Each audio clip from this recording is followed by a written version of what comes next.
If you want a demonstration of why it's crap to be ahead, John had to come up on stage and do that because we weren't. That's what happens. And this particular group here, I thought your steadfastness in not making any eye contact was superb. There was a little group just here who went straight to their devices. I saw you all. You didn't get away with it. So there's about 10 minutes of role play in mine. I'm coming straight to you. There isn't really, I promise. Some of you have no clue who I am, and that's okay. My name's Vic. We are a school that was on telly a few years ago, and through that I met John online, and he invites me along to do stuff for free quite regularly. So I say yes. A little bit about our town. That's the context from the census for the east of England. The biggest challenge that we have is the adult literacy and numeracy issues, that our young people go home to families where for some they're enabled, they have support, and for others, they're left completely to their own devices. So if I was a really brave leader, I'd probably get rid of homework because it's divisive. But I'm not that brave because I've seen the Daily Mail and they don't like me very much. So, but that's sort of the context. We're very white, we're very British. That is changing. One of the challenges is the Brexit vote and the UKIP councillors. 3 death threats, 35 legal notices served on me during lockdown because I'm a government agent. Well, that was one of them. I'd broken the Magna Carta, which was quite an interesting one, seeing that was broken about 800 years ago. So yeah, that's us. The context that actually matters the most to me, that's just backgrounds. The context that matters the most really is the struggle we have to recruit. We have a computer science vacancy currently. Congratulations, if you apply, you are successful. Just so you know. So if anybody's looking for a job, just let me know, because you are successful. Well, John started with a recruitment drive at the beginning there, didn't we? So I thought it was fair game. Four adverts for every 1 application, roughly, in the EBAC subject. So at the moment, we are advertising for an MFL teacher and a computer science teacher, some unicorns and some rocking horse droppings, all at the same time, because we're much more likely to get the last 2. So what we have to do is we have to keep our staff. We run a dating agency within the school, basically. I've been to 7 weddings. I think we're up to 12 children. But I need to leave before the divorces start. That's generally where we are. Academisation hasn't helped our town. It's separated it, it's ruined it, in my opinion. It's become competitive rather than collaborative because we're in separate trusts and everybody has egos and they forget the fact that we serve a community, but there we go. And I was talking to Dave before about the Ofsted cycle. Depending on where you are, I call it the Ofsted cycle of courageousness. If you've just passed, you've got your cigar out and your feet are up on the desk. If you're a couple of years away, you're starting to worry about it. And if you're in the window, you're probably sitting at your kitchen table trying to sprinkle glitter on data turds, because that's what happens, isn't it, in that window. So that's us. We are not in the window. We will be next year. Hence, I'm going to look 20 years older. We've already mentioned, John mentioned at the start, the last couple of years, it's been tough. What I think the biggest change in my professional life, I guess, is the world's an angry place. That's what I'm finding. The world's an angry place. That goes for our young people and their behaviour. They've been much quicker to anger than they had been before. But also with parents. Sharon from Facebook remains an expert in all things, which is a challenge for all of us. But that is life. The reason why I will continue to do things for John is that he asked me to come and do this without any clue what I was going to talk about. And then when I said I'm going to talk about the problems with tech, he put me on first. That sort of sums it up. But for me, those things have always been a part of our challenge, but now specifically are a much greater part of our challenge. And that fear of missing out for our young people, if you want to know what drives the phone issue, that's it. That's it. The world has to be instant, and it's a challenge. The selfie, I think that says a lot about our current generation and their views of technology. I mean, let's be honest, in centuries to come, decades to come, we're going to see a load of really crap pictures. Because let's be honest, that's what a selfie is, a badly framed picture. But there'll be lots of them. So what does that say? Why has that suddenly become a thing? Well, firstly, the technology is available, and it wasn't before. That's one reason, let's be honest. But there are other, social reasons, etc. I think I read a book by Michelle Borber a few years ago. She's an American, so some of it was sort of contextually challenging. But it was called The Unselfie, and why has the selfie become such a thing? And it was interesting. I was talking to my young people last night at the prom. We had our school prom last night. I asked them how long it took them to get changed. It always makes me laugh. Some started at 10 in the morning, some started 10 minutes before we got there. But all of them, almost to a fault, spoke about the photos they had to have, the 25 minutes to 30 minutes of photos to go out on Facebook so auntie and uncle can see it around the world. I'm not quite certain if our young people choose their partners, their relationships based on the brand, but that's what's coming out, it seems. The other thing for me is actually technology can lead to social isolation, and it has. And I think that's part of our problem. And I think it's a solution that we're looking for. We are a bring your own device school. Children bring their phones in, and we try to embrace that technology. However, when I go and look around at break and lunchtime, and I see young people sitting around the same table not communicating verbally and on their phones, I wonder if we've made a mistake. I wonder if it's a step too far. We love a meta-analysis in education these days, don't we? So let's look at a little bit of research. There are lots of things that could have caused some of these issues. But for me, empathy, altruism, understanding your impact on the world is something that we should be celebrating. It's something we should be trying to engage our young people with. But the reality is that the amount of likes they get, the amount of followers they've got is more important often than their impact on the world. It's how the world impacts them. And I wonder how much of a danger that is due to technology. I want to talk a little bit about altruism, and I know there's some primary colleagues here, and you'll see it probably more than we ever will.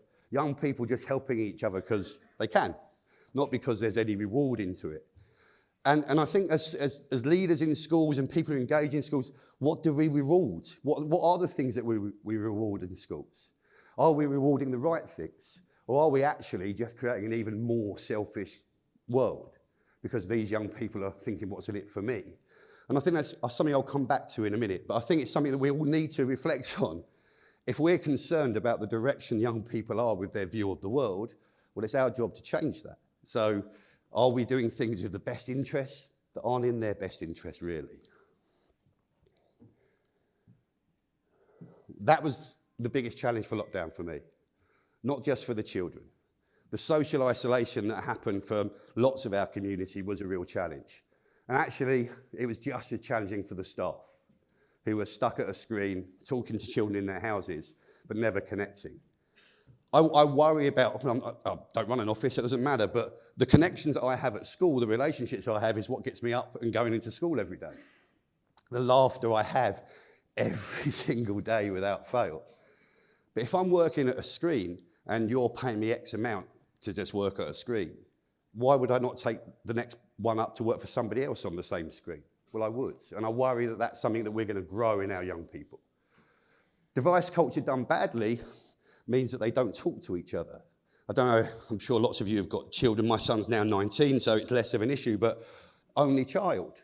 And I said to him, invite your mates around, good old parents, try not to spoil the only child, try and get them engaged with everybody. And he wouldn't invite them. And I was like, I don't understand. I want to be with my mates. And he was like, I'm with my mates, Dad. We're on the PS4 and we're talking to each other. I said, why don't you do it in the same room? He went, what, so they watch me play? No, we can all play if we do it in our own houses, Dad. And that's something I had to get my mind around, because for me, I wasn't with my mates unless I was with my mates. I wasn't in the swimming pool unless I was in the swimming pool. That was where it was. Whereas now, they don't need to do that. And you may think, well, that's interaction, Vic. That is social interaction. Yeah, we communicate in so many ways. How many of you, and be honest, sit on the telly with your other device in your hand or next to you? Put your hand up. Put your hand up. Be honest. What chance have our bloody kids got of concentrating for more than 5 minutes? Seriously? They have to do 2-hour exams, 3-hour exams. We can't watch something. Match of the day used to be enough. It used to be enough. It's not enough anymore. Something I'm embarrassed about. What example have I set my son? What example have I set him about the importance of work compared to the importance of him? I haven't got it right. I know I haven't. It's too late, he's 19. He's also 6'8", so he'll just give me a clip. But I want you to reflect on that. When you go home to a house full of children, who's your priority? And interestingly, role models. Ask my son who his role models are. Mine used to be rugby players, footballers, something like that. There's YouTubers, the Paul brothers, for crying out loud. For me, I'm not going to be on for much longer. This is important, and I'm not going to show the video. There's a video about Alfie Kohn up here, okay, about altruism. I'd like you to watch it, okay, at some point. You just Google it, and it's about how children naturally want to help each other and how we battle it out of them. So what do we encourage the right things in schools? Non-uniform days. We tell them that they're paying for the right to wear their own clothes. Well, actually, they're not. They're paying to give money to charity. That's what they're paying for. So why don't we frame it that way? Make them realise that this is happening for their impact on other people, not on what they get. If you want to see about school reward systems, type school reward systems into the search bar on Mumsnet and stand by your beds, because they love them and some of them really hate them, okay? So what are we rewarding? Are we rewarding children for their impact, or are we rewarding children for what they've done? Are we creating that self-centered behaviour? Are we allowing them to stay inside their own building rather than actually engaging with community? And how do we get the best from technology? Because I'm not saying it's not a good thing. I'm just saying it's not a good thing done badly. These are what we did really quickly. We've reframed our reward system. So for non-uniform days, we say today we are raising money for charity. In order to do that, this is what you will do. And it's starting to change things, I think. It'll take a while. We close the school for a day and the children go out and do community projects, paint the underpasses, dig gardens for old people, all with staff supervision. And then they all, to be fair, they moan about it. And then the letters come in from the community saying how wonderful our children are, and we share them, and all of a sudden it wasn't such a bad day after all. And after saying that it's not a technology one, we are going to go to one-to-one devices, because actually, in order to make sure everything's equitable, we have to give everybody the same thing. And that's also for the teacher. If you've got a BYOB system, then how confident are your teachers that any device that comes into the room they can help with? I'd say not very in lots of cases. So we are looking at that, and I'm trying to pull the money together as we speak. Balance, and I guess that's the message for me. All of the stuff out there is great, but if I talk to any of the providers out there, don't tell me it's transformative, because no piece of kit ever has been. It's people that are transformative. What we do with it. What happens after that, not the piece of kit. I'm going to very quickly and very, very quickly at the end show why I think empathy is the key thing for us in schools.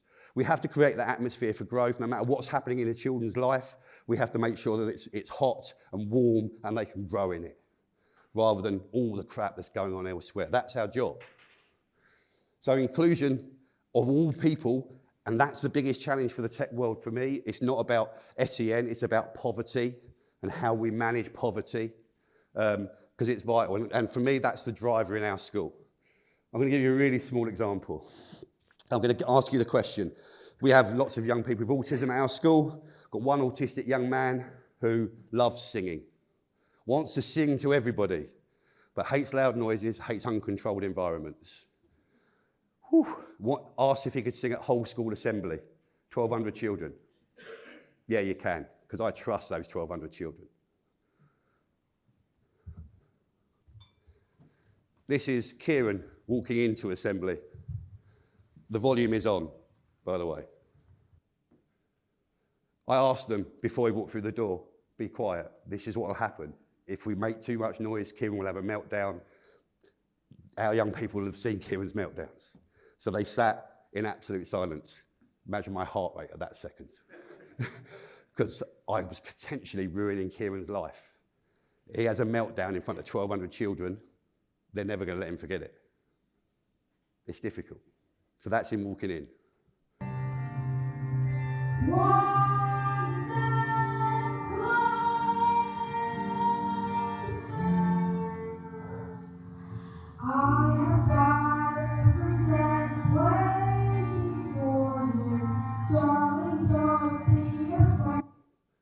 you can't see in that is me sobbing. That's what's happening just this side of the camera, with tears running down my eyes. And those people that know me a bit better will know that I'm a crier, always have been. My dad was hard as nails, and he's made me the opposite.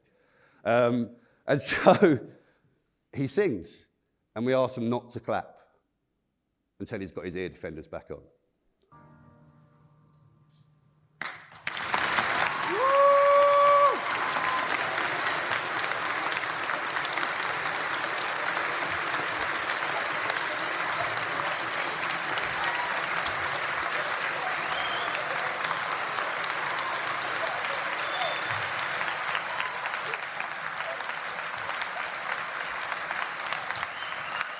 I'm hoping Kieran got a lot out of that, but I know 1,200 other young people who got loads, who understood their impact on another human being, their impact on allowing another human being to thrive.